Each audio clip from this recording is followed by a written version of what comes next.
నమస్కారం. Big talk చర్చా కార్యక్రమానికి స్వాగతం. దేశవ్యాప్తంగా సామాన్యుడి నెత్తిన మరోసారి ఇంధన భారం పడింది.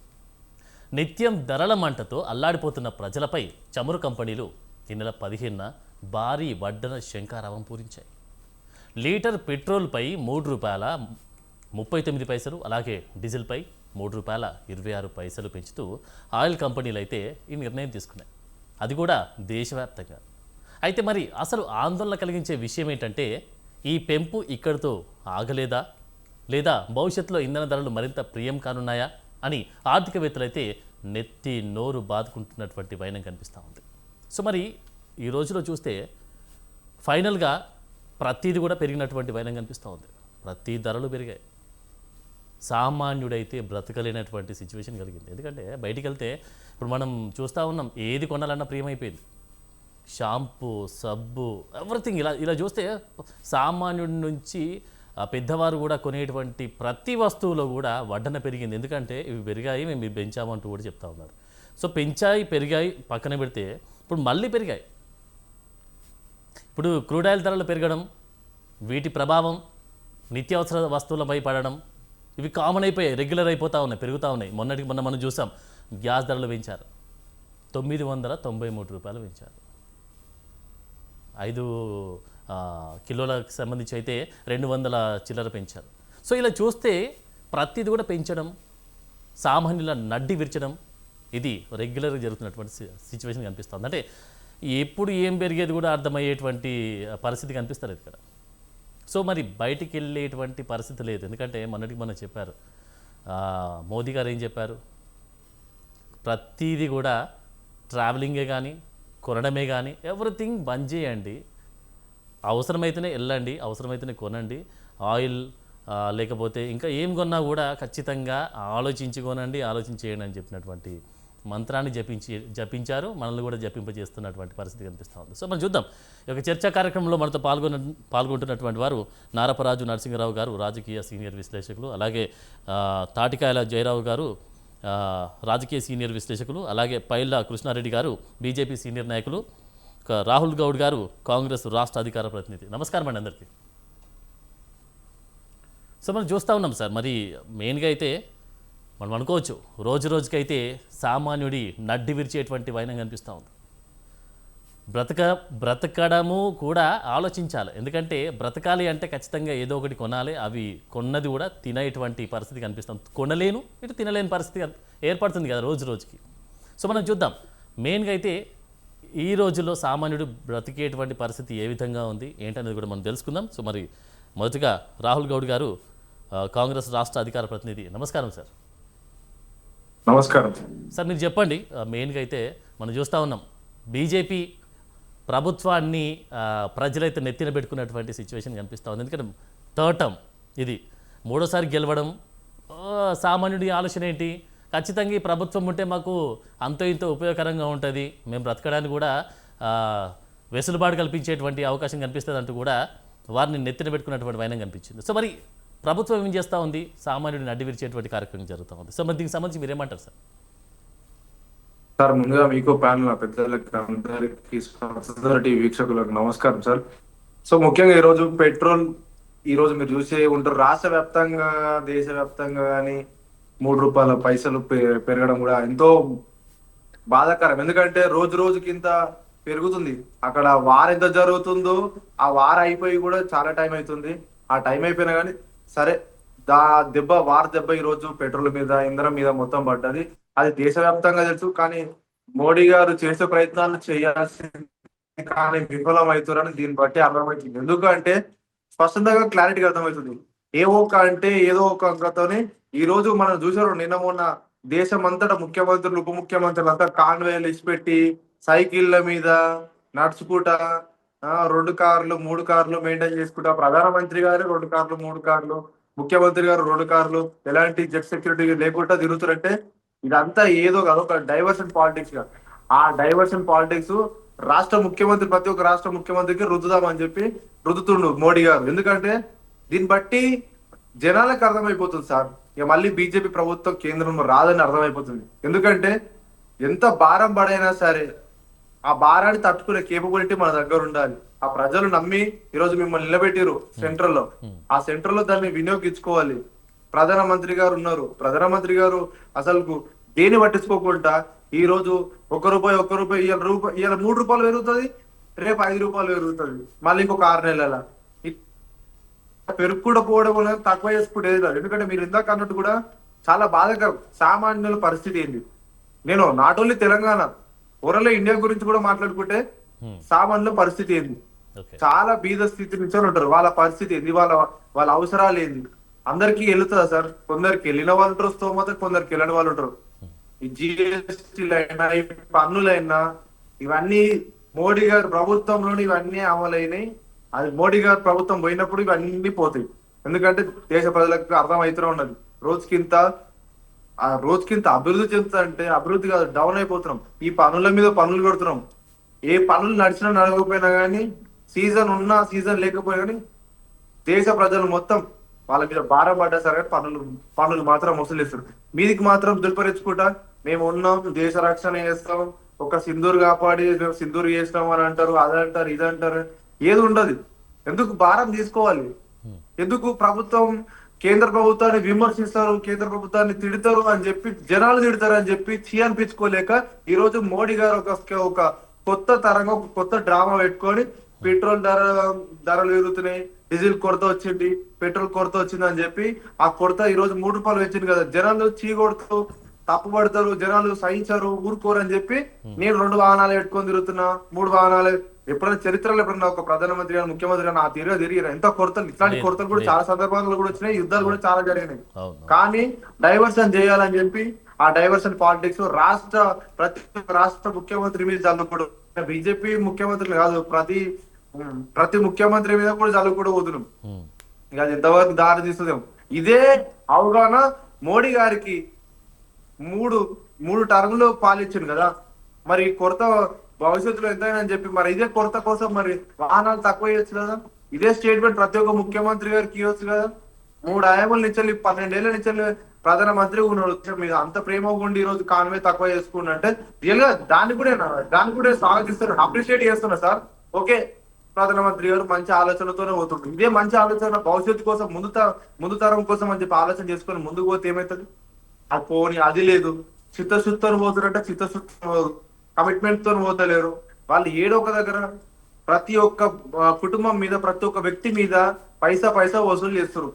ఏది సబ్బు కొన్నా, చాక్లెట్ కొన్నా, తినే చాక్లెట్ మీద కూడా పన్ను కడుతున్నారు సార్ ఈ రోజు దేశ ప్రజలు కానీ ప్రతి ఒక్క రాష్ట్ర ప్రజలు. ఏడు అభివృద్ధి చేస్తారు, 7 జనాలు ఇస్తారు, ఎంతగా ఏమో సామాన్యుడైతే ఏం కొనలేని పరిస్థితి. సామాన్యుడు బయటికి వెళ్తే కూడా వాటిని చూసి పక్క నుంచి అంటే ఇలా చూసుకుంటూ వెళ్ళిపోవడం తప్ప కొనేటువంటి సిచ్యువేషన్ లేదు. రైట్. ఇక మనం నారపరాజు నరసింహరావు గారితో మాట్లాడదాం. ఈ చర్చలో నారపరాజు నరసింహరావు గారు రాజకీయ సీనియర్ విశ్లేషకులు ఉన్నారు, వారితో మాట్లాడే ప్రయత్నం చేద్దాం. సార్ మీరు చెప్పండి, ఇప్పుడు రోజుకైతే అన్నీ కూడా ప్రియమైనటువంటి వైనం కనిపిస్తూ ఉంది. దాంతోపాటు ఇప్పుడు లేటెస్ట్గా పెట్రోల్ డీజిల్ ధరలు కూడా పెంచారు, దాంతోపాటు సిఎన్జి ధరలు కూడా పెంచినటువంటి వైనం కనిపిస్తూ ఉంది. సో మరి సామాన్యుల పరిస్థితి ఏ విధంగా ఉండబోతుంది సార్ ఫ్యూచర్లో? ఆనంద్ గారు, మీకు ప్యానల్లో ఉన్నటువంటి పార్టీలకు సంబంధించినటువంటి ఈ ప్రతినిధులకు, మన ఛానల్ వీక్షిస్తున్నటువంటి వీక్షకులందరికీ కూడా శుభ సాయంత్రం. మనం ఒక సమాజంలో ఉన్నప్పుడు మనకు తెలియకుండానే ఆ సమాజంలో జరుగుతున్నటువంటి మార్పుల యొక్క ప్రభావం ఆ సమాజం మీద, ఆ సమాజంలో నివసిస్తున్నటువంటి మనుషుల మీద కూడా ఉంటుంది. అంటే ఈ విషయాన్ని ఎందుకు చెప్పాను అంటే, మనందరికీ తెలిసినటువంటి విషయమే, ఫిబ్రవరి 27 నుంచి గల్ఫ్ ప్రాంతంలో యుద్ధం ప్రారంభమైంది. పశ్చిమాసియా ఈ అమెరికా లేకపోతే ఇజ్రాయెల్ ఇరాన్ మీద యుద్ధం చేయడం ప్రారంభమైన దగ్గర నుంచి దీని యొక్క పర్యవసనాలు మొత్తం ప్రపంచం అంతా కూడా నెమ్మదిగా ఒకరోజు తర్వాత ఒకరోజు మొత్తం ప్రపంచం అంతా కూడా ఆ యొక్క యుద్ధం యొక్క ప్రభావం పడుతూ వస్తుంది. ప్రధానమైనటువంటి కారణం ఏంటంటే, ఈ యుద్ధం జరుగుతున్నటువంటి ఇరాక్లో కానీ లేకపోతే అమెరికాకు ఇజ్రాయెల్కు మద్దతు ఇస్తున్నటువంటి గల్ఫ్ మిత్ర దేశాల మీద కానివ్వండి, వాళ్ళ యొక్క బాంబు దాడులన్నీ కూడా ఎక్కడ జరిగాయంటే ఎక్కువగా చమురు క్షేత్రాల మీద జరిగాయి. దీంతో పాటుగా మనందరికీ దాదాపు ప్రపంచానికి కావాల్సినటువంటి దాదాపు ఒక సుమారు 25% నుంచి 30% చమురు సరఫరా ఏదైతే అవుతుందో హర్మోజ్ జలసంధి, ఆ హర్మోజ్ జలసంధిని దిగ్బంధం చేశారు. ఈ దిగ్బంధం చేసి ఇప్పటికి సుమారుగా 2.5 నెలలు అయిపోయింది. ఈ 2.5 నెలలకు సంబంధించినంత వరకు ప్రపంచానికి సరఫరా కావాల్సినటువంటి చమురు సరఫరా కావాల్సినటువంటి రీతిలో కాలేకపోతుంది. ఇంకొక అదృష్టం ఏంటంటే భారతదేశానికి కావాల్సినటువంటివి ఇప్పటికే దాదాపు మనకు కావాల్సినటువంటిది పూర్తి స్థాయిలో కాకపోయినా కనీసం కొంచెమైనా మనం మన యొక్క విదేశాంగ విధానం అనండి, లేకపోతే మన దౌత్యవేత్తలు చేసినటువంటి కృషి అవనివ్వండి, మనం చేసినటువంటి సయోధ్య అవనివ్వండి, కారణాలు ఏమైనప్పటికీ కూడా మనం ఇంకా మిగతా ప్రపంచ దేశాలతో పోల్చినట్లయితే ప్రస్తుతం భారతదేశం ఎదుర్కొంటున్నటువంటి సమస్య కొంచెం చిన్నగానే చూడాల్సినటువంటి అవసరం ఉంది. ఇది నేను ఈ మాట ఎందుకు చెప్తున్నానంటే ఇప్పుడు ఈ యుద్ధ ప్రభావం వల్ల పశ్చిమాసియా దేశంలో జరిగినటువంటి యుద్ధం ప్రభావం వల్ల మనకు కావాల్సినటువంటి దాదాపు సుమారుగా 10 మిలియన్ బారెల్స్ సంబంధించినటువంటి చమురు దాని యొక్క ఉత్పత్తి తగ్గిపోయింది. ఎప్పుడైతే ఉత్పత్తి తగ్గిపోతుందో ఆటోమేటిక్ గా డిమాండ్ అనేటువంటిది పెరుగుతుంది. ఈ డిమాండ్ పెరిగినప్పుడు ఏమవుతుంది, రేట్ అనే ధర కూడా పెరుగుతుంది. ఈ ధర మనం ప్రపంచ దేశాల్లో చూసుకున్నట్లయితే మలేషియాలో వాళ్ళ యొక్క రూపాయికి అంటే రూపాయి ఈక్వలెంట్ చూసుకున్నట్లయితే ఒక 55 రూపీస్ పెరిగింది ఒక లీటర్ మీద. పాకిస్తాన్ లో 56 పెరిగింది, అమెరికాలో 45 పెరిగింది, జపాన్ లో చూసుకున్నట్లయితే 10 to 12 రూపీస్ పెరిగింది. మన భారతదేశంలో 3 రూపీస్ పెరిగింది. అంటే ఎందుకు భారతదేశం ఎంతకాలం భరించింది అంటే మళ్ళీ మనం రాజకీయమైనటువంటి కారణాలు చూసినట్లయితే 5 రాష్ట్రాలకు సంబంధించినటువంటి ఎన్నికలు కావచ్చు, what ever it may be, కానీ ఒక 60-65 రోజులు బట్టి కూడా ప్రపంచవ్యాప్తంగా అనేక దేశాల్లో నిల్వలు ఉన్నాయి. అంటే మొదటి నుంచి ఉంచుకున్నటువంటి నిల్వలు ఉన్నాయి. ఈ యుద్ధం ఈ యొక్క నిడివి ఎప్పుడైతే పెరుగుతూ వస్తున్నప్పుడు ఆ యొక్క నిల్వల క్రమంగా ఆయా దేశాల్లో ఉన్నటువంటి నిల్వలు అనేటువంటి క్రమంగా క్షీణిస్తూ వస్తున్నాయి. ఇప్పటికే మన భారతదేశం దాదాపు ఒక 15% నిల్వల్ని మనం వినియోగించుకున్నాం. ఈ వినియోగించుకున్నప్పటికీ కూడా దాదాపు రోజుకు ఒక 1000 కోట్ల రూపాయల నష్టం వస్తున్నా కూడా చమురు సంస్థలు మిగతా దేశాలతో పోల్చుకున్నట్లయితే ఆ యొక్క భారాన్ని వాళ్ళ మీద చమురు సంస్థల మీద వేసుకుంటూ మనకు రేటు పెంచకుండా అట్లాగే కంటిన్యూ చేస్తున్నాయి. కానీ ఈ పరిస్థితి ఇంకా ఎంతకాలం కొనసాగుతుంది అనేటువంటి దానికి మనం ఎవరో ఏం చెప్పలేం. ఒకవైపు ట్రంప్ తో మనకు సంబంధించినంత వరకు దీంతో ఈ యుద్ధంతో భారతదేశానికి ప్రత్యక్షంగా కానీ పరోక్షంగా కానీ ఎక్కడ సంబంధం లేకపోయినప్పటికీ కూడా మనం చేయాల్సినటువంటి పని చేస్తూనే ఉన్నాం. ఇంకా మనకు ఇంకొక అదృష్టం ఏంటంటే మనకు రష్యా నుంచి కొంత సహకారం అందుతుంది. ఆ రష్యా నుంచి కొంత సహకారం కావాల్సినటువంటి సహకారం అందుతుందని బట్టే మనం ఈ మాత్రమైనా కూడా కొంత ఊపిరి పీల్చుకోగలిగేటువంటి స్థితిలో ఉన్నాం. ఇవన్నిటిని మనం బేరీజ్ వేసుకున్నట్లయితే ఈ పెంచినటువంటి మనం ఈ ఇప్పుడు 3 రూపాయలు అనేటువంటిది చూసారా, ఈ 3 రూపాయలు అనేటువంటిది చాలా నామమాత్రమైనటువంటి పెంపుగానే మనం మిగతా దేశాలతో పోల్చుకున్నట్టే చూడాలి. ఇప్పుడే మీరు ఇందాక మీ ముందు మాటలో చెప్పారు రాబోయే రోజుల్లో ఇంకా 10 నుంచి 15 రూపాయలు పెంచేటువంటి అవకాశం ఉంటుంది అన్న. ఒకవేళ ప్రపంచ దేశాలు ఆ దేశాల్లో నివసిస్తున్నటువంటి ప్రజల యొక్క అదృష్టం బాగుండి రాబోయేటువంటి 10 రోజుల్లోనో 15 రోజుల్లోనో హోర్మోజ్ మీద ఏవైతే నిబంధనలు ఉన్నాయో ఆ నిబంధనల్ని ఒకసారి సులభతరం చేసినట్లయితే. సార్ ఒక క్వశ్చన్ సార్, ఇప్పుడు క్వశ్చన్ ఏంటంటే మీరు చెప్పారు ఇంతకుముందుకు రష్యా కానీ మనకు సపోర్ట్గా ఉంది కాబట్టి అంత యుద్ధం నడుస్తూ ఉందని. ఇప్పుడు రష్యా ఉక్రెయిన్ యుద్ధం ప్రభావం కూడా అన్ని దేశాల మీద పడింది. సో మరి ఎందుకు కనబడలేదు? ఇప్పుడు అప్పుడు కనబడినటువంటి ఆ యుద్ధ ప్రభావం అది కంటిన్యూ అవుతూ ఉంది ఇప్పటికీ. మరొక వైపు ఏమో ఇప్పుడు ఇది కంటిన్యూ అవుతుంది, ఈ యుద్ధం కంటిన్యూ అవుతూ ఉంది. సో మరి 2 యుద్ధాల ప్రభావం అంటే అప్పుడు జరిగినటువంటి సంక్షోభము ఇప్పుడు ఎందుకు జరుగుతూ ఉంది? దాంతోపాటు ఇంకొకసారి ఇప్పుడు రష్యా యుక్రెయిన్ యుద్ధం ప్రభావం కూడా అన్ని దేశాల మీద పడింది, పడబోతుంది అనేటువంటి ఫ్యూచర్లోకి సంబంధించినటువంటి విషయం చూస్తే ముందస్తు జాగ్రత్త లేకుండా ఉన్నటువంటి పరిణామాలు కనిపిస్తూ ఉన్నాయి ఇప్పుడు భారతదేశానికి సంబంధించి చూస్తే. ముందస్తు జాగ్రత్తలకు సంబంధించినటువంటివి ప్రపంచంలో చాలా దేశాలు నిల్వలు సమీకరించి పెట్టుకున్నాయి.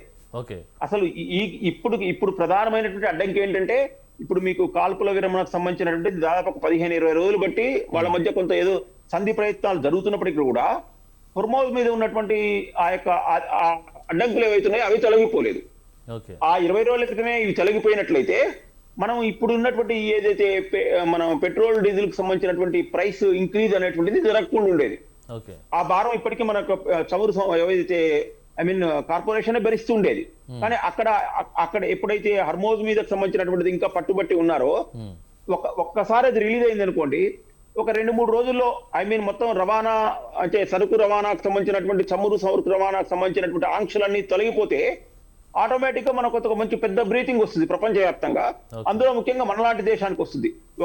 ఇప్పుడు అదొకట ఆగిపోవడం వల్ల ఏమైంది, దాని ఇంపాక్ట్ ఓన్లీ చమురు మీదనే చమురు డీజిల్ కి సంబంధించినటువంటిది పెట్రోల్ కి సంబంధించినటువంటి దాని మీదనే లేకుండా మొత్తం అసలు రవాణా రంగం మీదనే ఉంది. మనకు అన్ని రకాలైనటువంటి రేట్లు పెరిగాయి. ఇప్పుడు మనం మామూలుగా టీ స్టాల్ ఇప్పుడు ఒకటేమో దానివల్ల గ్యాస్ పెరిగింది. గ్యాస్ పెరగడం వల్ల ఇప్పుడు మనందరం మనకు ఏంటి మనం ఇంట్లో వాడుకునేటువంటి డొమెస్టిక్ గ్యాస్ పెరగకపోయి ఉండొచ్చు. ఎప్పుడైతే కమర్షియల్ గ్యాస్ పెరిగిందో కమర్షియల్ గ్యాస్ పెరగడం వల్ల హోటల్స్ లో రేటు పెరిగాయి, మెస్సులు పెరిగాయి, హాస్టల్స్ పెరిగాయి. దాని ఇంపాక్ట్ ప్రతి చోట ఉంటుంది. అట్లాగే దాని ఇంపాక్ట్ రవాణా ఛార్జీల మీద ఉంది. తర్వాత గూడ్స్ వెహికల్స్ ఒక చోట నుంచి పాలు, పండ్లు, కూరగాయలు, నిత్యావసర వస్తువులు, పప్పు ధాన్యాలు, ఇక ప్రపంచానికి సంబంధించినటువంటివి మన దగ్గర నుంచి వెళ్ళే వాటికి కానీ వచ్చే వాటికి కానీ అన్నిటికి కూడా మొత్తం అడ్డంకులు ఏర్పడటం వల్ల ఆటోమేటిక్ గా ధర అనేటువంటిది విపరీతంగా పెరిగిపోయింది. మనందరం కోరుకోవాల్సినటువంటిది ఏంటంటే కనీసం రాబోయే రోజుల్లో ఒక 10 రోజులు, 15 రోజుల్లో, నెల రోజుల్లోనో ఇదంతా ఈ పరిస్థితి నుంచి మనం బయటపడగలిగితేనే ఇప్పుడున్నటువంటి స్థితిలో అయినా కనీసం ఉండగలుగుతాము. ఈ పరిస్థితి ఇట్లాగే ఇంకొంచెం రోజులు కొనసాగినట్లయితే ఇక మనకు ప్రభుత్వం ముందున్నటువంటి ఏంటంటే ఎంతవరకైనా భరించగలిగినటువంటి కొంతకాలం భరించింది. ఇక భరించలేనటువంటి స్థితిలో ప్రపంచమే ఇందాక నేను చెప్పినట్టుగా అమెరికా 45% 45 రూపీస్ పెంచింది. కాబట్టి వాటితో కంపేర్ చేస్తే మనల్ని మనం ఎక్కువగా ఊహించుకోవాల్సినటువంటి అవసరం లేదు. దేశాలతో పోలిస్తే మన దేశం అభివృద్ధి చెందుతున్న దేశం కాబట్టి సో మరి ఆ దేశాలతో పోలిస్తే మనకు చూసుకుంటే చాలా తక్కువ కదా సార్ మన మీద ఇంకా ఇంపాక్ట్ వచ్చేటువంటి రెవెన్యూ కూడా చాలా తక్కువ కాబట్టి అందుకనే మన మీద ఇంకొక 15 రోజులు 20 రోజులు ఇలాగే ఉన్నట్లయితే ఇప్పుడు మనకి ఇందాక ఏదైతే మీరు అన్నారో 10 రూపాయలు 15 రూపాయలతో స్టార్ట్ అవుతుంది. అది ఇంకొక విడతలు ఇంకొక 5 రూపాయలు పెంచినా కూడా ఈ భారం అంతా కూడా అల్టిమేట్ గా చివరికి వినియోగదారుడి మీద ఉంటుంది. మనం కోరుకోవాల్సినటువంటిది ఏంటంటే కనీసం రాబోయే రోజుల్లో ఈ హర్మోజ్ కు సంబంధించినటువంటి ఆ నియంత్రణ నిబంధనలన్నీ కూడా సులువుతరం కావాలి, ఇబ్బంది లేకుండా జరగాలి అనేటువంటిది మనం కోరుకోవాలి. సార్ ఇంకొకటి సార్ మనం చూస్తాం రాహుల్ గౌడ్ గారితో మాట్లాడే ప్రయత్నం చేద్దాం. రాహుల్ గౌడ్ గారు మీరు చెప్పండి, ఇప్పుడు పొదుపు మంత్రం అని చెప్పి ఇప్పుడు చేసినటువంటి ఆలోచన చేస్తూ ఉన్నారు కదా ప్రధాని మోదీ. ఇప్పుడు అన్ని రాష్ట్రాల మీద కూడా పెడతా ఉన్నారు, ఖచ్చితంగా మీరు పొదుపు మంత్రాన్ని పాటించాలి, పొదుపు మంత్రంలో మీరు కూడా ఉండాలి, అందరినీ సమన్వయం చేయాలని కూడా చెప్తా ఉన్నారు. సో మరి యుక్రెయిన్ రష్యా యుద్ధము జరిగిన స్టార్టింగ్ నుంచి అంటే అప్పటి నుంచి మనం కొంచెం ఇబ్బంది పడతా ఉన్నాం, దేశ ప్రజలు కూడా ఇబ్బంది పడుతున్నటువంటి వైనం కనిపిస్తూ ఉంది. సో ఈ పొదుపు మంత్రమే అప్పుడే తీసుకొస్తే ఇప్పటి సెట్ అవ్వు కదా అని చెప్పేసి క్వశ్చన్ రేజ్ అవుతుంది. దీనికి సంబంధించి మీరేమంటారు? అంటే ఇది ప్రభుత్వ వైఫల్యం అనుకోవచ్చా? సార్ డెఫినెట్ గా ఇప్పుడు ఈ పొదుపు అనేది ఇప్పుడే మీరు అన్నట్టు ఇప్పుడే, ఎందుకంటే వాడి వేడిగా చేయాలని చెప్పి మోడీ గారు ఎజెండా పెట్టుకొని ఓ డైవర్షన్ పాలిటిక్స్ గా తీసుకోబోతున్నారు. ఎందుకో దేశ ప్రజలందరూ చూస్తున్నారు. చరిత్రలో ఎన్నట్లేని విధంగా ఒక ప్రధానమంత్రి ఈ రోజు ఎగ్జాంపుల్ గా ఇస్తున్న ఇతర ముఖ్యమంత్రులు ఎందుకు చెయ్యరు, దేశ ప్రజలు ఎందుకు ఆ భారాన్ని తగ్గించుకోరు, పెట్రోల్ డీజిల్ కొరత లేకుండా పోతుందని చెప్పి స్టేట్మెంట్ల టీవీలలో వాళ్ళే ఇచ్చారు. మళ్ళీ ఈ రోజు వాళ్ళే కొరత తెచ్చినందుకు సరే అట్లకైనా సరే ప్రజల మీద పడ్డ భారం ఓకే అని ప్రజలు కూడా సరే పోనీ అడ్జస్ట్ అయ్యారు. విదేశాలలో ఈయన తిరుక్కుంటా పర్యటన చేసుకుంటా అని చెప్పి ఆయన పోతుండు. అన్నిటిని చూస్తున్నారు, దేశ ప్రజలు చూస్తున్నారు, ప్రతి ఒక్క రాష్ట్ర ప్రజలు కూడా. ఈ రోజు ఇదంతా కొత్త డ్రామా. ఎందుకంటే నేను అదే చెప్తున్నా సార్, ఇందాక కూడా అదే చెప్పిన. ఒక రకంగా చూసుకుంటే పాయింట్ ఆఫ్ వ్యూలో చూసుకుంటే తప్పు. ఎందుకంటే ఈరోజు 3 రూపాయలు పెంచాడు, రేపు మళ్ళీ ఇంకా ఒక 2-3 నెలలకి ఇంకొక 2-3 రూపాయలు పెంచుతాడు. ఇట్లా పెంచుకుంటూ పోవడం ఉండదు, తగ్గుకుంటూ రావడం ఉండదు. సేమ్ బంగారం రేటు కూడా అంతే సార్, రోజు కింద పెంచుకుంటూ పోయిండు ఇలా ఆకాశానికి అందనంత పోయిండు. ఈ రోజు వాళ్ళు వ్యాపారవేత్తలు రోడ్ల మీద పడుతున్నారు, బంగారం అమ్ముకునేటోళ్ళు చేసే వాళ్ళైనా కరిగించే వాళ్ళైనా. ఈ రోజు మీరు చూస్తున్నారు చాలా ఛానళ్ళ ఏంది పరిస్థితి. మోడీ గారు ఎంతమంది తెచ్చారు, ఆకాశానికి అందనంత వేస్తే వ్యాపారం చేసే వాళ్ళు కూడా, బంగారం వ్యాపారం చేసే వాళ్ళు కూడా ఒక కస్టమర్ రాకుండా పరిస్థితి వచ్చింది. గ్యాస్ కొరత మీరు చూసే ఉంటారు కదా సార్, గ్యాస్ కొరత, గ్యాస్ కూడా లేని పరిస్థితి. ఎక్కడో విదేశాలలో అవుతుంటే యుద్ధము, ఈ రోజు మన దేశంలో యుద్ధం అవుతున్నట్టు మోడీ గారు ఏ విధంగా ఫీల్ అవుతారంటే ఏదో మన దేశంలో యుద్ధం జరిగినట్టు, ఏదో మనం ఏదో వేసుకున్నట్టు కావాలి. సరే అయ్యింది ఏదో అయిపోయింది, యుద్ధం అయిపోయింది, ఎక్కడ దగ్గర అయిపోయింది. నీకు అంతా మిత్ర దేశాలు కూడా నీకు సపోర్ట్ చేస్తాయి కదా. ట్రంప్ గారికైనా ఒక ఫోన్ లో మాట్లాడితే ఏమవుతుంది, ఎలాంటి కొరత రాకుండా ఉంటది కదా. అవన్నీ మోడీ గారికి అవసరం లేదు. పర్యటన పెట్టుకోవాలి, దేశ పర్యటనలన్నీ తిరిగి రావాలి, కానీ దేశం మాత్రం ఆగమైన నాకు సంబంధం లేదు అని చెప్పి ఒక సిద్ధాంతంతో తిరుగుతుంది. కానీ ఒకటి సార్, కేంద్ర ప్రభుత్వం దృష్టి మాత్రం ఎన్నడూ పెట్టలేదు. ఎందుకంటే అన్నిట్లలో ఫ్లాప్ అయిపోతుంది, ప్రతి ఒక్క దాంట్లో ఫెయిల్ అవుతుంది. ఈ రోజు అందుకనే డైవర్షన్ చేసుకుంటా ఒక దేశ ప్రధానమంత్రి ఒక కాన్వే పని చేసుకుంటే రాహుల్ గౌడ్ గారు కొంతమంది చెప్తా ఉన్నారు మోదీ ఇచ్చినటువంటి ఈ మంత్రము పొదుపు మంత్రము మంచిగా ఉంది, చాలా బాగుందని చెప్పి కూడా ఎంకరేజ్ చేస్తున్నటువంటి వైనం కనిపిస్తూ ఉంది. సో మరి మంచిదంటారా? చాలామంది చెప్తా ఉన్నారు పొదుపు మంత్రము, మోదీ ఇచ్చినటువంటి పొదుపు మంత్రాన్ని చాలామంది ఎంకరేజ్ చేస్తూ ఉన్నారు. ఎందుకంటే పొల్యూషన్ తగ్గుతుంది, దాంతోపాటు ఇప్పుడు ఈవీ వెహికల్స్ కూడా పెంచాలి, ఈవీ వెహికల్స్ని వాడాలి అంటూ కూడా గవర్నమెంట్కి చెప్తా ఉన్నారు. అట్ ద సేమ్ టైం ఇప్పుడు పొదుపు, ఇప్పుడు పొల్యూషన్ కూడా ఇప్పుడు మీరు అన్నవి కరెక్టే, మోడీ గారు ఫాలో అయ్యేది కూడా కరెక్టే. నేను ఇందాక కూడా అదే అన్నా, మీరు చెక్ చేసుకోండి. ఈ పొదుపు అనేది మోడీ గారికి ఇప్పుడు వచ్చిందా? సో ఈ అనేది గతంలో ఈ 12 ఏళ్ళు పాలించింది కదా దేశం మీద, 12 ఏళ్ళ నుంచి ఈ సో ఎటు పోయింది మేము ప్రశ్నిస్తున్నాం కాంగ్రెస్ పార్టీ తరపు నుంచి. ఎస్, మా కోసం కూడా కరెక్ట్, ఎందుకంటే దేశ ప్రజల తరపు నుంచి కూడా మేము ప్రశ్నిస్తున్నాం, ఎందుకంటే దేశ ప్రజలకు కూడా అదే అనిపిస్తుంది. ఈ పొదుపు మంచిగానే ఉన్నది అయ్యా మోడీ గారు, ఈ పొదుపు ముందు నుంచి ఉంటే దేశంలో నేను చూసుకొని చాలా మంది ముఖ్యమంత్రులైనా నాయకులైనా అందరు నడుచుకుంటూ వచ్చేటోళ్ళు, అసెంబ్లీలకైనా పార్లమెంట్ కైనా ఎక్కడికైనా దేశ ప్రజలు కూడా ఒక్కొక్కరు సార్ వాహనాలు ఒక్కొక్క ప్రోటోకాల్ విఐపి ఒక కార్ ఒక్కలే ఉంటారు, ఒక 20 కార్లు వేసుకొని వెళ్తుంటారు. అది ఎంత పొల్యూషన్, ఎంత పెట్రోల్ కారుతుంటది. ఇప్పుడు ఆ మోడీ గారికి అవన్నీ గుర్తుకొచ్చి ఇట్లా అయితే లేదు, ఎవరు చెప్తే అయితే లేదు, నేనే చేసి చూపిస్తా, నేను చేసి చూపిస్తానన్నా, ఒక ప్రధానమంత్రి చేస్తారన్నా వాడతారు దేశ ప్రజలు పట్టించుకుంటారు అని చెప్పి ఆ ఒక స్కెచ్ తోని అంతా కూరుకున్నది చేస్తా.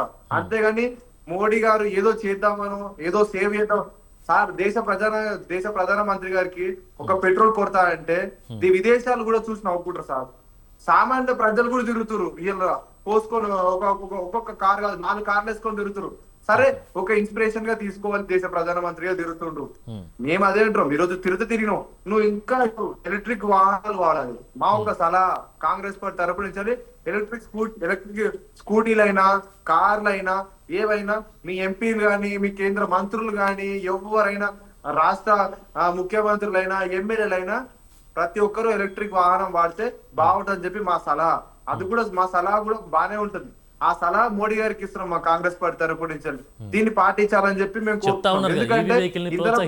ప్రోత్సహించాలి, ఖచ్చితంగా ఈవీ వెహికల్స్ ఖచ్చితంగా తీసుకోవాలని కూడా చెప్తా ఉన్నారు కదా. డెఫినెట్ గా సార్, నేను అదే చెప్తున్నా. ఎలక్ట్రిక్ వాహనాలు ఒక రాజకీయ నాయకులు అంటలేదు పదే ప్రతి ఒక్కరు ఇప్పుడు ఈ జనరేషన్ ఒక పొల్యూషన్ తక్కువ చేయాలంటే రేపు ఫ్యూచర్ భావి తరానికి కోసం మనం ఆలోచన చేయాలి. ఇప్పుడు మనది గడుస్తుంది కదా మన కాలం అని చెప్పి ఆలోచించకుండా ఫ్యూచర్ సిటీ కోసం, ఫ్యూచర్ జనరేషన్ కోసం ఎవరో కాదు. ఫ్యూచర్ అంటే మన పిల్లలే మన కుటుంబమే ఉంటది. మన తరం మారుతున్న కొద్దిగా తరహా మారాలన్నట్టు ఆ సిద్ధాంతంతో మనం కూడా మారాలి. జనరేషన్ కొద్దిగా అప్డేట్ కావాలి. ఇప్పుడు ఎలక్ట్రిక్ వాహనాలు అన్ని వచ్చినాయి, బండి వచ్చింది, స్కూటర్లు వచ్చినాయి, ప్రతి ఒక్క కార్లు వచ్చినాయి, ఆఖరికి సైకిల్ కూడా వచ్చినాయి. వాటన్నిటిని యూజ్ చేసుకోవాలి, మనం యూజ్ చేసుకోవాలి. ఈ ప్రతి ఒక్క ఇన్నేళ్ళు పొల్యూషన్ గా మనం కూడా వాడుతున్నాం కదా.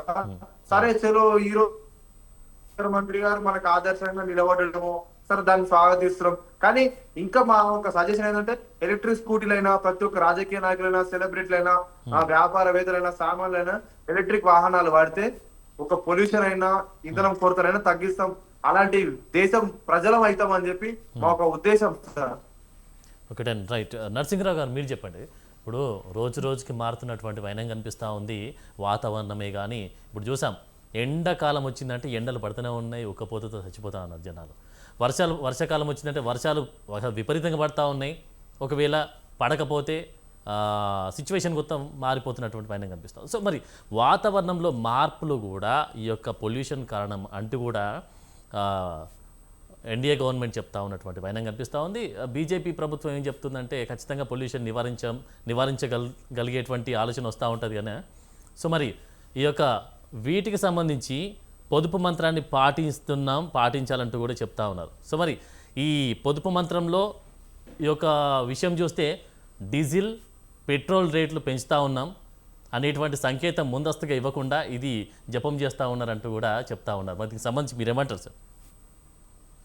దీనికంటే ముందుగా ఇందాక మీరు ఉక్రెయిన్ రష్యాకు సంబంధించినటువంటి యుద్ధం జరిగినప్పుడు దీని ప్రభావం మన దగ్గర ఎందుకు లేదు అనేటువంటిది మాట్లాడుకున్నాం.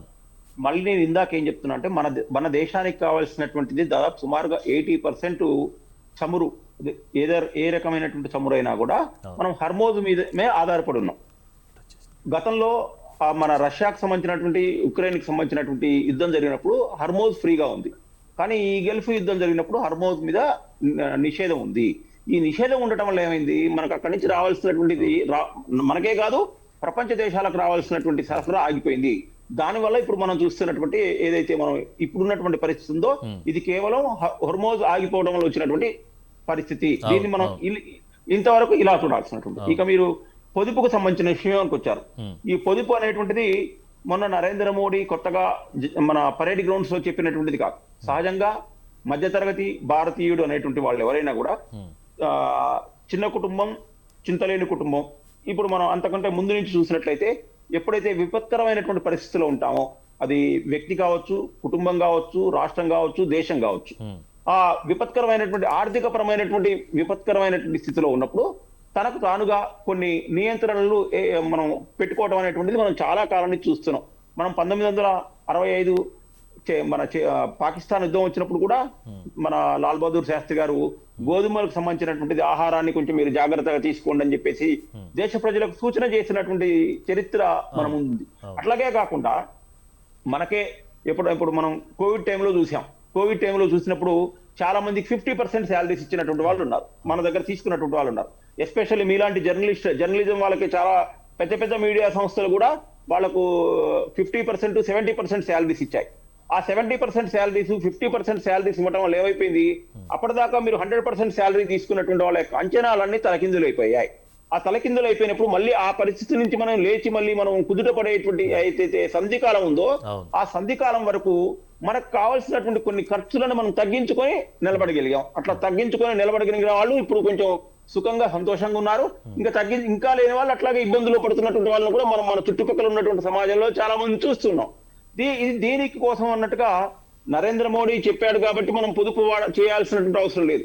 ఎవరికి వాళ్ళు ఇప్పుడు చెప్పినటువంటి 9 సూత్రాలు ఏవైతే ఉన్నాయో అక్కడ ఆ 9 సూత్రాల్లో అవి ప్రజలకు వ్యక్తిగతంగా ఉపయోగపడే ఉన్నాయి, కుటుంబానికి ఉపయోగపడేటి ఉన్నాయి, సమాజానికి ఉపయోగపడేటి ఉన్నాయి, దేశానికి ఉపయోగపడేటి ఉన్నాయి, పర్యావరణానికి ఉపయోగపడేటువంటివి కూడా ఉన్నాయి, ఆరోగ్యానికి ఉపయోగపడేటువంటివి ఉన్నాయి. అంటే ఈ రకరకాల ఈ 9 మనం దాన్ని ఎలా తీసుకుంటున్నాం అనేటువంటి దాన్ని బట్టి మనం సకారాత్మకంగా అంటే పాజిటివ్ దృక్పథంలో తీసుకున్నాం అనుకోండి మనకు పాజిటివ్ రిజల్ట్స్ వస్తాయి. నెగిటివ్ దృక్పథంలో తీసుకున్నాం అనుకోండి నెగిటివ్ దృక్పథం వస్తాయి. ఇప్పుడు ఇందాకనే మన రాహుల్ గౌడ్ గారు చెప్పారు ఎలక్ట్రికల్ వెహికల్స్ వాడాలి అని చెప్పేసి. అది మంచిది. ఇప్పుడు మన దగ్గర నుంచి కూడా ఈవీకి సంబంధించినటువంటి దాంట్లో అనేక రకాలైనటువంటి ప్రభుత్వాలు రాయితీలు ఇస్తున్నాయి. ఇప్పుడు మనం ఆ రాయితీలను మనం ప్రజలందరూ కూడా వినియోగించుకొని మనకు కావాల్సినటువంటి దాంట్లో ఎలక్ట్రికల్ వైపు మళ్ళటం అనేటువంటిది ఒక సంతోషకరమైనటువంటి మార్పు సంకేతం.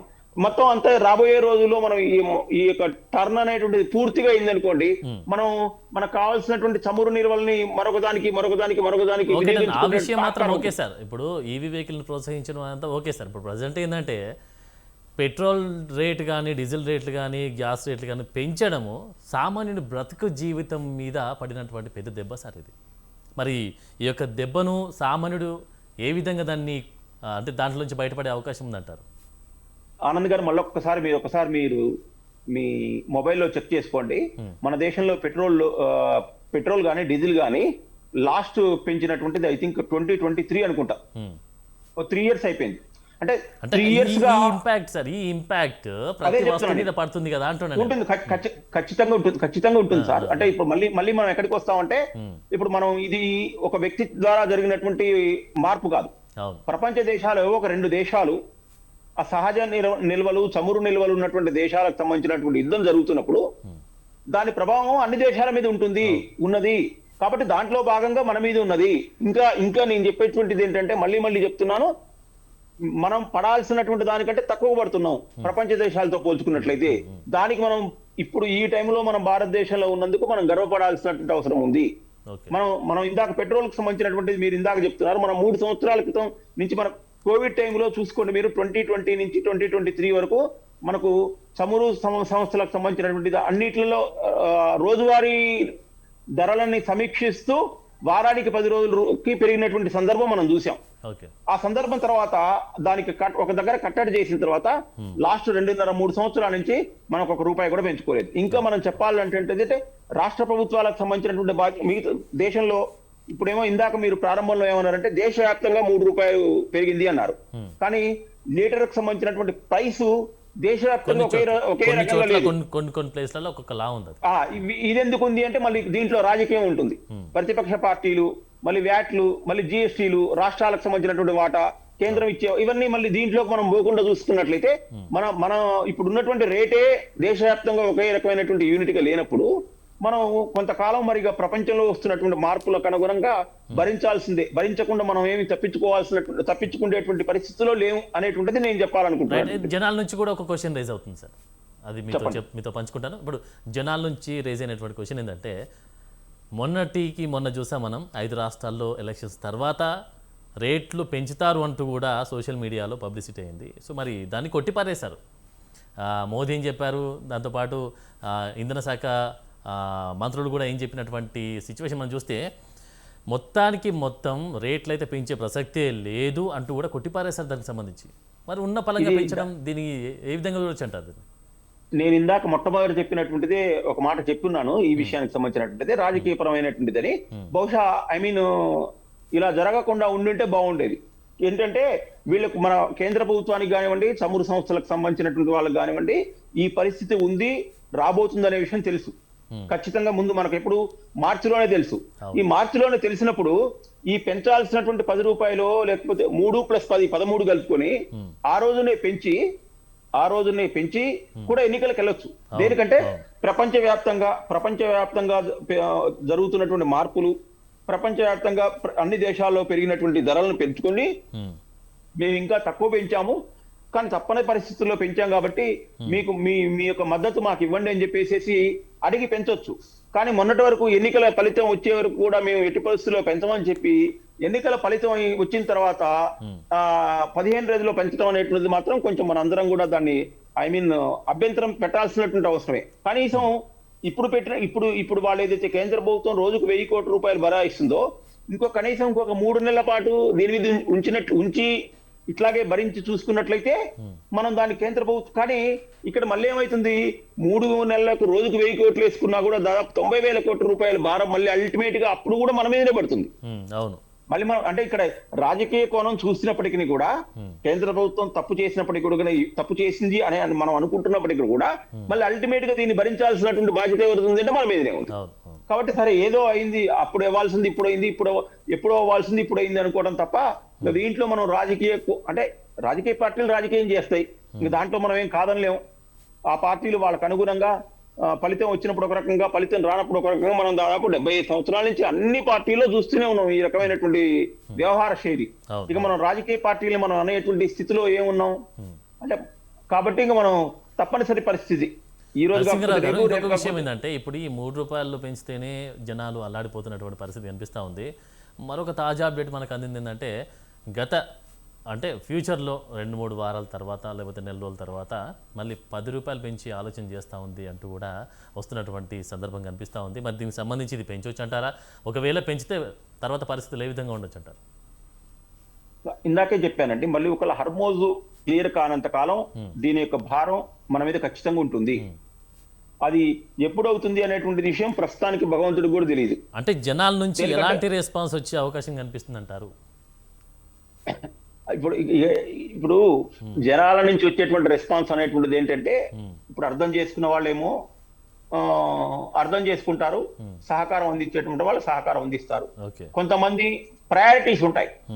మనకు కావాల్సినటువంటి మిగతా జరుగుతున్నటువంటి మార్పుల్లో కేవలం ఈ పెట్రోల్ ఒకటే ప్రయారిటీగా ఉందా, లేకపోతే అన్నిట్లో ఇదొకట అనేటువంటి దాన్ని బట్టి నిరసన అనేటువంటిది వ్యక్తం చేయడం కానివ్వండి, లేకపోతే వచ్చే ఎన్నికల్లో దీని మీద ప్రభావం చూపించడం అనేటువంటిది కానివ్వండి, లేకపోతే ఇచ్చినటువంటి హామీలకు సంబంధించినటువంటి దాంట్లో ఎంతవరకు నెరవేర్చారు, ఎంత నెరవేర్చలేదు అనేటువంటిది దీంట్లో ఇట్లా 2 చేతులు ఉన్నట్లయితే ఏది అప్పర్ హ్యాండ్ ఉంది, ఏది లోయర్ హ్యాండ్ ఉంది అనేటువంటి దాన్ని బేరీజ్ వేసుకుని ప్రజలు నిర్ణయం తీసుకుంటారు. దాంట్లో పెట్రోలే ప్రయారిటీ ఉందనుకోండి సార్, ఖచ్చితంగా పెట్రోల్ డీజిల్ అని నేను ఎందుకు చెప్తా ఉన్నానంటే, దీని మీద ఆధారపడి బతికేటువంటి జనాలు చాలా మంది ఉన్నారు. ఎందుకంటే ఒకటి చూసాం, ఆటో డ్రైవర్ ఉన్నారు చాలామంది, అంటే ఫాలో అవుతున్నటువంటి కొన్ని గవర్నమెంట్స్, కొన్ని రాష్ట్రాలు అయితే ఫ్రీ బస్ ఏర్పాటు చేశారు. ఫ్రీ బస్ వల్ల ఎంతమంది ఆటో నడిపించుకుంటే వాళ్ళు కావచ్చు, ఆ పెట్రోల్ డీజిల్ మీద ఆధారపడి వెహికల్స్ నడిపించేటువంటి ప్రతి ఒక్కరి మీద కూడా ప్రభావం పడింది. సరే అది మెల్లమెల్లగా నడిపించుకుంటూ వస్తూ ఉన్నారు. సో మరి ఈ పెట్రోల్ రేటు పెరగడము, డీజిల్ రేటు పెరగడం వల్ల కూడా ఆ ప్రభావం మరి కొంచెం ఎక్కువైంది. సో వారి బాధను మీతో ఎక్స్ప్లెయిన్ చేస్తామని దీనికి సంబంధించి మీరు ఖచ్చితంగా ఆనంద్ గారు, అసలు మనం ఇంకో విషయం ఏంటంటే మన ప్రభుత్వాలు, అది కేంద్ర ప్రభుత్వం అయినా రాష్ట్ర ప్రభుత్వాలైనా, అసలు రాజకీయ పార్టీలకు సుప్రీంకోర్టు కానీ ఎన్నికల సంఘం కానీ ఒక కొన్ని మార్గదర్శకాలు విడుదల చేయాల్సినటువంటి సందర్భం ఖచ్చితంగా ఉంది. ఇవాళ మనం ఆ పార్టీ ఈ పార్టీ అంటాం కాదు. మనకు మొట్టమొదట ఫ్రీ బస్ అనేటువంటిది తెలంగాణలో అనుకుంటా, తర్వాత అది ఆంధ్రప్రదేశ్ పాకింది. ఇప్పుడు నిన్న మొన్న లేటెస్ట్ గా వచ్చినటువంటి తమిళనాడులో వాళ్ళ అనేక రకమైనటువంటి ఉచితాలు ఇచ్చారు. ఇంకో విషయం ఏంటంటే, దేశం గురించి నరేంద్ర మోడీ గారు ఇన్ని ఉపన్యాసాలు ఇస్తున్నటువంటి నరేంద్ర మోడీ గారు మొన్న గెలిచినటువంటి బెంగాల్లో కూడా అనేక రకమైనటువంటి హామీలు ఇచ్చి గెలిచారు. ఈ హామీలన్నిటికీ డబ్బులు ఎక్కడి నుంచి వస్తాయి, ఎవరు బేరించాలి? కాబట్టి ఇది మళ్ళీ రాజకీయపరమైనటువంటి, ఇప్పుడు మనం ఏంటంటే ఈ ప్రభుత్వాలు ఎవరైతే అధికారంలోకి వచ్చేటువంటి వాళ్ళు ప్రభుత్వానికి సంబంధించినటువంటి ఖజానాకి కస్టోడియన్లు మాత్రమే. వీళ్ళకు ఈ కస్టోడియన్కి వాళ్ళ పరిధికి మించి ఎన్నికల హామీలు ఇచ్చేటువంటి ఆస్కారం లేదు అనేటువంటిది ఒక రాజ్యాంగ సవరణలో ద్వారా ఆయన రావాలి. లేదు సుప్రీంకోర్టు, ఎన్నికల కమిషన్లు లాంటి వాటిలను కూడా ఎన్నికలకు సంబంధించినటువంటి దాంట్లో ముందస్తు ఒక నిర్దిష్టమైనటువంటి ఒక నిబంధనలను చేర్చిస్తే తప్ప ఈ ఫ్రీలకు సంబంధించినటువంటి దాంట్లో ఇప్పుడు అసలు విచ్చలవిడిగా మనం గతంలో 2019 నుంచి చూసుకున్నట్లయితే అసలు ప్రత్యేక రాష్ట్రం వచ్చిన దగ్గర నుంచి మనం రైతు బంధు ద్వారా ఎన్ని వందల కోట్ల రూపాయలు, వేల కోట్ల రూపాయలు వృధా అయిపోయినాయి అనేటువంటి దానికి మనకు అనేక రకాల మనం డిబేట్లలో పాల్గొన్నాం.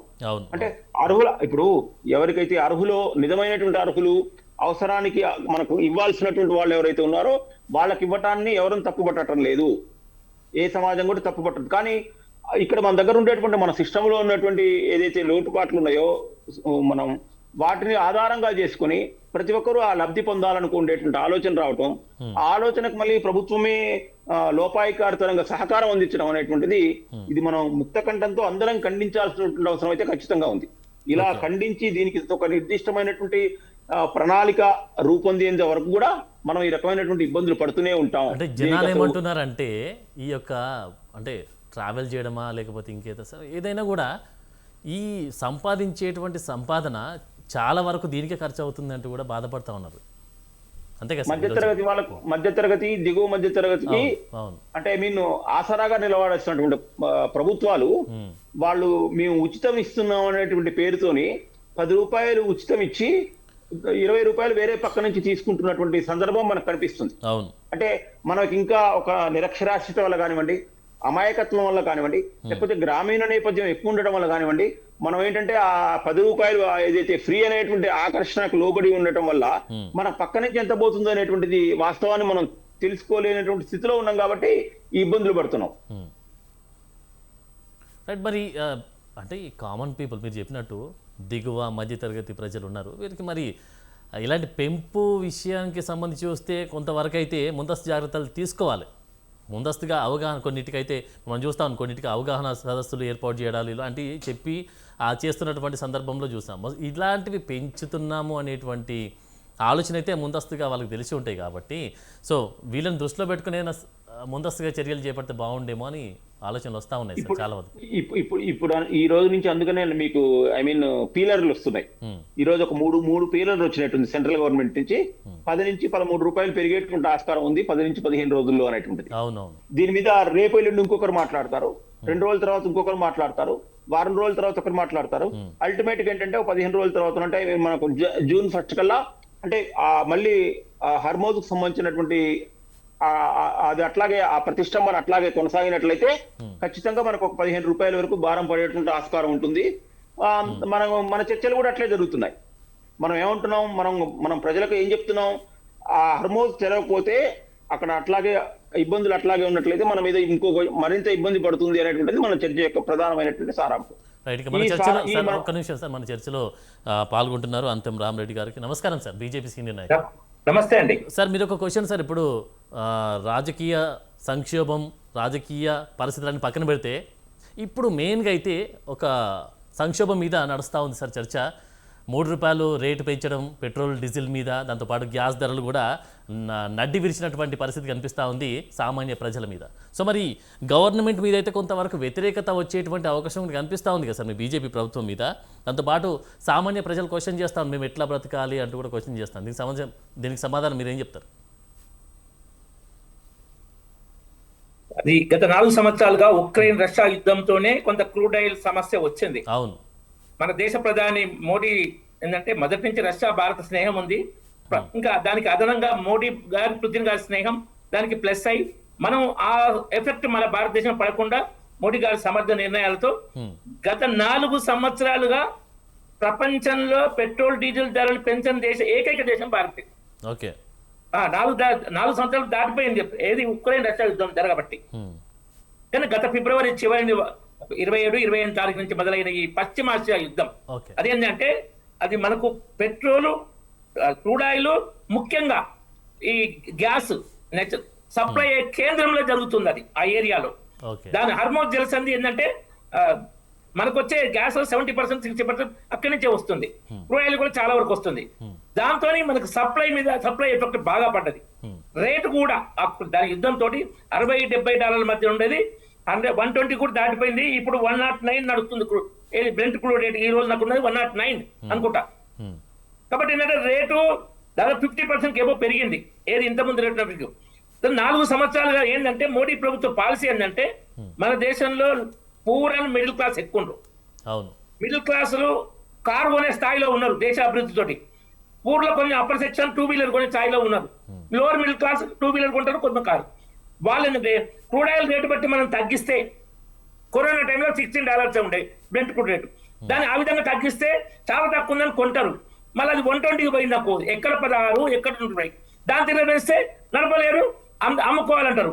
అప్పుడు లక్షల్లో కోట్లు అమ్ముకునే వాళ్ళు ఉంటారు, కొనేటోళ్ళు ఉంటారు. ఈ ప్రాబ్లం రాకుండా, ప్రజలకు ఇలాంటి సమస్యలు రాకుండా ఇంటర్నేషనల్ ఎఫెక్ట్ ను బ్యాలెన్స్ చేస్తూ దాని నిల్వను కూడా మన పెట్రోల్ డీజిల్ క్రూడ్ ఆయిల్ నిల్వను 74 రోజులకు, మొదలు వాజ్పేయి గారు పెంచారు 50 రోజులకు, మోడీ గారు దాన్ని 74 రోజులకు పోయారు. ఇది ఈవెన్ గ్యాస్ మీద కూడా 50 రోజుల వరకు నిల్వ.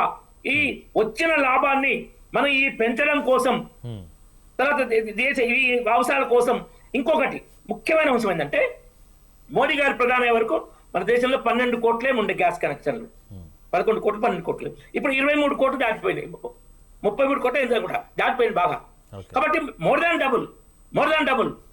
ఎందుకంటే ప్రతి తల్లి, ప్రతి ఆడబిడ్డ పొగతో ఇబ్బంది పడకూడదని మోడీ గారు చెప్పి ఉజ్వల కనెక్షన్ పేరుతో 15 కోట్ల గ్యాస్ కనెక్షన్ ఇవ్వడం జరిగింది. దాంతో ఇలాంటి సమస్య వచ్చినప్పుడు సహజంగానే కొంచెం పడుతుంది. ఆ గ్యాస్ ఎఫెక్ట్ ప్రాబ్లం రేటు పెరగడం, సప్లై తగ్గడంతో రేటు పెంచాల్సిన కాడ మనకు గృహ అవసరాలకు పెంచకుండా కమర్షియల్ గ్యాస్ పెంచడం జరిగింది. సో దాని ప్రభావం కూడా పడింది. కమర్షియల్ పెంచడం కూడా దాని ప్రభావం ప్రతి దాని మీద పడినటువంటి సందర్భం కనిపిస్తా ఉంది. మరి commercial usage 10% of total gas usage ఇది. కాబట్టి అది ప్రతి దాని మీద పడదు. డైరెక్ట్ గృహ అవసరాలకు అయితే 100% డైరెక్ట్ పడుతుంది. ఇది మనకేంటంటే హోటల్స్ మీద పడుతుంది. మేము చెప్పాలంటే హోటల్స్ ఉన్నాయి. సామాన్య ప్రజలు మరి బయటికి వెళ్ళి ఏదైనా ఆహ్లాదకరంగా గడపాలి, లేకపోతే పిల్లల్ని అలా తీసుకెళ్ళి ఏదైనా కొనివ్వాలంటే కూడా ప్రియమైనటువంటి సందర్భం కనిపిస్తా ఉంది కదా. బేసిక్ నీడ్ వేరు, ఆహ్లాద నీడ్ వేరు. దాన్ని మీరు డిఫరెన్షియేట్ చేయండి. బేసిక్ నీడ్ ను, ఎంటర్టైన్మెంట్ ను, హ్యాపీనెస్ ను కంపేర్ చేయొద్దు. బేసిక్ రోజు అన్నం తినడం, అన్నమో రొట్టె తినడం మస్ట్, హోటల్ పోవడం మస్ట్ కాదు. కాబట్టి అలాంటి మస్ట్ విషయంలో రేట్ పెంచలేదు. రైట్. ఇప్పుడు చర్చలో సార్ ఇంకొకటి సార్ అదొకే ఇప్పుడు చర్చలో మన నరసింహారావు గారు మాట్లాడారు. నరసింహారావు గారు మాట్లాడుతున్నటువంటి సందర్భంలో మేము కూడా డిస్కస్ చేస్తూ ఉన్నాం. సో మరి మీకు కూడా ఒకసారి చెప్తా ఉన్నాను. ఇప్పుడు ఈ ప్రభావము డీజిల్, పెట్రోల్, గ్యాస్కి సంబంధించి పెంచినటువంటి ఈ ప్రభావం సామాన్య ప్రజల మీద, అలాగే ఈ యొక్క ఆటో డ్రైవర్స్ కానీ వీటి మీద డిపెండ్ అయినటువంటి సామాన్య ప్రజల మీద పెను భారంగా మారినటువంటి సందర్భం కనిపిస్తూ ఉంది. ఒకవైపేమో బస్సు ఫ్రీ పెట్టారు, నడ్డి విరిచారు సగం. ఇప్పుడు దీంతో ఇంకా నడ్డి విరుస్తూ ఉన్నారు. మేము బ్రతకడం ఎట్లా అని క్వశ్చన్ చేస్తా ఉన్నాం. దీనికి సమాధానం మీరేం చెప్తారు? ఈ నడ్డి విరుపు పదము వాడడం ఏంటంటే అది దానికి కలరింగ్ ఇచ్చిన మసాలా కలిపిలా ఉంటది. అంతర్జాతీయంగా 40-80% పెరిగినాయి. ఒక్కొక్క దేశంలో ఒక్కొక్క రేటు. మన దగ్గర ఆ విధంగా పెరగలే. 40-80% పెరిగినాయి.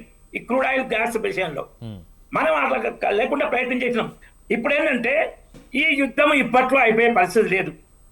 ఆ పరిస్థితి తెలిసినప్పుడు తప్పనిసరి పెంచాల్సి వస్తుంది. భవిష్యత్తులో కూడా పెంచడం జరుగుతుంది. ఇప్పుడు సామాన్య ప్రజలకు వచ్చేటువంటి జీతమే కొంతంత కాబట్టి కొంచెమంత వచ్చేటువంటి ఆ జీతంలో మేము బ్రతకడం ఎలా, మా పిల్లల్ని లేకపోతే మా ఫ్యామిలీని పోషించడం ఎలా అనేటువంటి ఆలోచనలు వస్తూ ఉన్నాయి సార్ వాళ్ళకి. అంటే వచ్చేటువంటి జీతంలో పెట్టేటువంటి సగం మొత్తం దీనికే పోతుందని బాధపడతా ఉన్నారు. ఇబ్బందులు ఉంటాయి కానీ బయట దొంగలు తక్కువ. ఇంకోటి ఇప్పుడు గవర్నమెంట్ ఎంప్లాయీస్ అనుకోండి, ఈ రేట్లు పెడితే డిఏ పెడితే ఆటోమేటిక్ గా గవర్నమెంట్ వరకు. ప్రైవేట్ వాళ్ళకు పరిధిని బట్టి ఇంపార్టెన్స్ బట్టి వాళ్ళు కొంత పెంచుతారు, గవర్నమెంట్ లాగా ప్రపోర్షనట్ గా పెంచరు. ఆ ఎఫెక్ట్ కొంత ఉంటుంది, దాన్ని మినిమైజ్ చేసే ఎఫెక్ట్ ప్రయత్నం. ఏదైతే అంతర్జాతీయ ప్రభావాన్ని మన దేశంలో ముఖ్యంగా సామాన్యులు బేసిక్ నీడ్స్ లో మినిమైజ్ చేసే చర్యలు మోడీ ప్రభుత్వం అద్భుతంగా తీసుకున్నది. కొంత ఎఫెక్ట్ తప్పదది తప్పదన్నంత వరకే ఎఫెక్ట్ తప్ప తప్పించే వరకు మోడీ ప్రభుత్వం ఆ ఎఫెక్ట్ తప్పిస్తుంది. మరి సామాన్య ప్రజలకైనా ప్రత్యామ్నాయం చూపించాలి కదా. అందుకే కట్టెల పొయ్యి ఉంది. కట్టెల పొయ్యి గ్రామాల్లో ఇప్పటికీ కట్టెల పొయ్యి వాడుకునే ప్రజలు చాలా ఉంది. మరి మెట్రో నగరాల్లో అది కుదరదు కదా సార్. మెట్రో నగరాల్లో కుదరదండి, కట్టెల పొయ్యి కుదరదు. హోటల్స్ కూడా కట్టెల పొయ్యి పోతున్నాయి ఇప్పుడు, పెద్ద పెద్ద హోటల్స్ వాళ్ళ వర్కౌట్ చేయడం కోసం కట్టెల. మన దగ్గర కట్టెలకి ఇబ్బంది లేదు ఇప్పుడు సార్. మెయిన్ గా మనం చూస్తా ఉన్నాం వాటిని డెవలప్ చేస్తున్నాం సార్, వాటిని డెవలప్ చేస్తున్నాం, వీటిని డెవలప్ చేస్తున్నాం అంటూ కూడా చెట్లను నరికినటువంటి పరిస్థితులు చాలా ఉన్నాయి కదా. ఇప్పుడు చెట్లు కూడా ఇక్కడ కనబడతలేవు. దేశీయంగా బొగ్గు నుంచి గ్యాస్ మిగతా వాటిని ఆ ఉత్పత్తి ప్రయత్నం కూడా జరుగుతుంది, పెద్ద ఎత్తున జరుగుతుంది. మొన్న చెప్పారు డైలీ 34 మెట్రిక్ టన్నుల గ్యాస్ నుంచి 36 మెట్రిక్ నుంచి 54 మెట్రిక్ టన్నులు పెంచామని పెట్రోలియం శాఖ మంత్రి చెప్పడం జరిగింది మొన్ననే, హర్దీప్ సింగ్ పూరి గారు. ఈ ఫిబ్రవరి 28 ముందు రోజుకు 36 మెట్రిక్ టన్నులే ఏమో ఉత్పత్తి అవుతుండే, 1000 మెట్రిక్ టన్నులు. ఇప్పుడు 54 అంటే more than nearly 50% increase production పెంచారు. ఆ విధంగా పెంచుతూ స్టోరేజ్ ను కూడా వాడుకుంటూ తక్కువ ఎఫెక్ట్ అయ్యే విధంగా ప్రభుత్వం అద్భుతంగా పనిచేస్తుంది. కొంత ఎఫెక్ట్ ఎవరు నివారించలేరు, అది తప్పకుండా ఉంటుంది. దానికి ప్రత్యామ్నాయాలు ఏమైనా చూసుకోవాలి, ఇంకా ఖర్చులను పరిమితి చేసుకోవాలి. అందుకే మోడీ గారు 10 సూచనలు ఇచ్చారు. ఏంటంటే మీరు ఈ ప్రయాణాలు తగ్గించుకోండి, గోల్డ్ కొనుగోలు. ఎందుకంటే రూపీ వాల్యూ కూడా గోల్డ్ వలన, క్రూడ్ ఆయిల్ వలన అది పెరుగుతూ పోతుంది. గోల్డ్ కొనకండి, 1 సంవత్సరం పాటు విదేశీయాలకు వెళ్ళకండి, పబ్లిక్ ట్రాన్స్పోర్ట్ లో వెళ్ళండి. ఇవన్నీ రేటు పెరుగుతా ఉంటే కొనేటువంటి సిచ్యువేషన్ ఎక్కడ సార్? ఇప్పుడు తినేటువంటి తిండే ప్రియమైనప్పుడు బంగారం ఎట్లా కొంటారు, లేకపోతే ఇంకా ట్రావెలింగ్ ఎట్లా చేస్తారు? సో మరి ఇక నరసింహరావు గారు మీరు చెప్పండి. రైట్ నరసింహరావు గారు మీరు చెప్పండి ఫైనల్ ఓవరాల్గా, సమయం ఎక్కలేదు కాబట్టి ఓవరాల్గా మీరు ఏం చెప్పదలుచుకున్నారు ఈ రేట్లకు సంబంధించి, పెరిగినటువంటి రేట్లకు సంబంధించి సామాన్య ప్రజలకి కానీ గవర్నమెంట్కి కానీ మీరు ఏం చెప్పదలుచుకున్నారు? ఒకటేంటంటే ఎవరైతే ప్రపంచాన్ని అర్థం చేసుకోగలిగినటువంటి జ్ఞానం ఉండేటువంటి వాళ్ళు మిగతా దేశాలతో పోల్చుకున్నట్లయితే మన దగ్గర పెరిగినటువంటి చాలా తక్కువ. దాన్ని మనం మొదట అంగీకరించాల్సినటువంటిది. అయితే మన దగ్గర తక్కువ పెరిగింది కదా అని మనం ఇదే రకమైనటువంటి పరిస్థితి ఉండేటువంటి ఆస్కారం లేదు. రాబోయే రోజుల్లో ఇంకొక వారం రోజులు 10 రోజులు హర్మోజ్కు సంబంధించినటువంటి దాని మీద నిబంధనలు అట్లాగే కఠినతరం అయిపోతే దాని యొక్క ప్రభావం మన దేశం మీద కూడా మరింత పెరిగేటువంటి ఆస్కారం ఉంటుంది. ఈ రెండింటిని మనం వేర్వేరుగా చూసినట్లయితే, ప్లస్ ఇంకోటి మనమందరం కోరుకోవాల్సినటువంటిది ఏంటంటే హర్మోజ్ మిగతా యుద్ధం జరిగినప్పటికీ కూడా కేవలం హర్మోజ్ మీద నిబంధనలన్నింటినీ కూడా సడలించినట్లయితే మనకు మంచి ఒక బిగ్ రిలీఫ్ అయితే దొరుకుతుంది. ఆ బిగ్ రిలీఫ్ అన్ని రంగాల మీద, అంటే రవాణా రంగం మీద, ప్లస్ గ్యాస్, తర్వాత పెట్రోలియం, డీజిల్, తర్వాత అన్నిటి మీద దాని ఇంపాక్ట్ ఉంటుంది. ఇప్పుడు రాబోయేటువంటి ఒక అంటే గడిచిన ఒక నెల రోజుల నుంచి పెరిగినటువంటి వస్తువులన్నింటినీ కూడా మళ్ళీ ధరలు మళ్ళీ వెనక్కి వచ్చేటువంటి ఆస్కారం ఉంటుంది.